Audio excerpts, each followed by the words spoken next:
Welcome back to Thrash Reviews, where yours truly, ThrashManiac99, continues to review upcoming hard rock and heavy metal albums in the calendar year of 2016, and today's a big day. It's Friday, April 8th, and there are 3 big albums that came out today, and I'm reviewing one of them right now, and that's the newest solo release from former Emperor leader Ihsahn, and the album's called ARKTIS.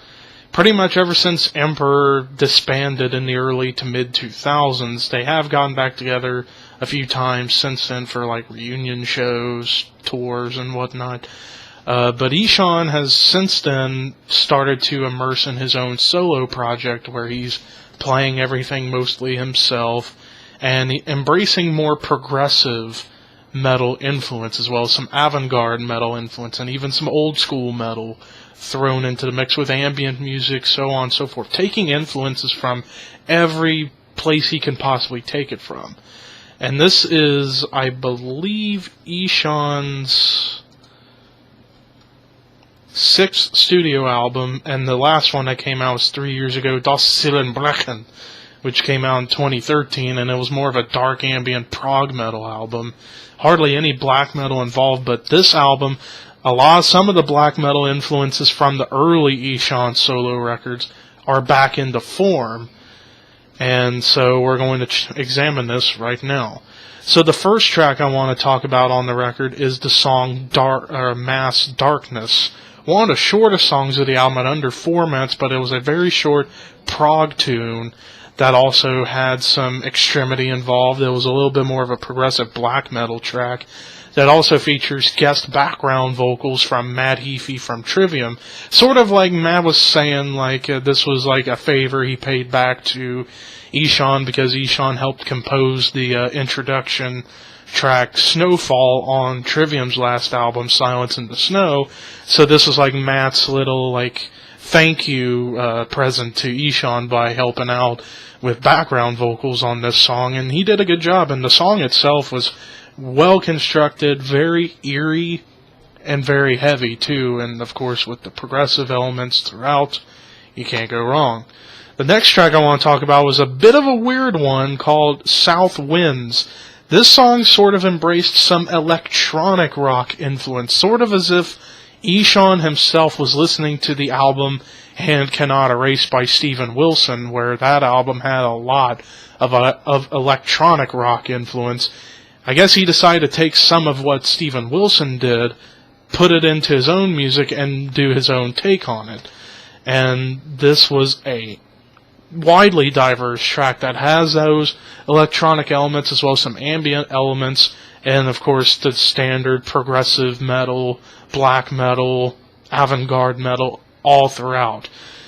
I'm just saying, like, Ihsahn's just one of those geniuses in the history of metal. Like, even his stuff in Emperor, and I like a lot of Emperor stuff. In fact, I do have in the Nightside Eclipse over there. I do hope to get more Emperor albums, but with Ihsahn, he's just a mastermind of what he's able to do musically, and this song certainly shows that you don't always have to have overly harsh, elitist, metal influences throughout your music. You can change things up a little bit and implement some different musical aspects, and South Wind certainly proved that. The next track I want to talk about is Crooked Red Line. This song implements some jazz elements thanks to a saxophone being involved in the song, and this was a wonderful song, not only because of the saxophone, but after that soft saxophone introduction, it gets right back into the heavy right there. It just pounds you like Roman Reigns about to give you a Superman punch, is the way I could describe it. And then the final track I want to talk about is Celestial Violence. This was probably one of the harshest and most experimental songs on the entire album.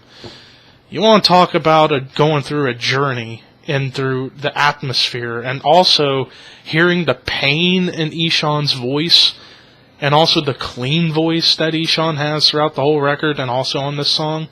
It's breathtaking. And it's like what Cover Killer Nation said when he reviewed Ihsahn's last record. It's like you're hearing him go through this painful desolation that some artists within these genres in the last decade can't do. And that is exactly true in this case on this song as well as the whole album.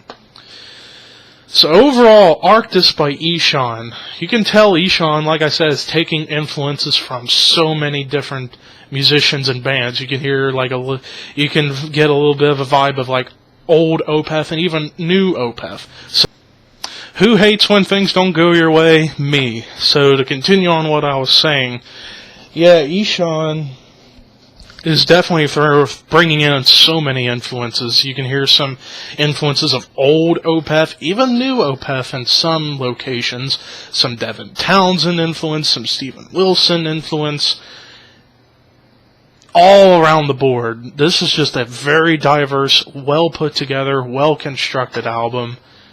Wow.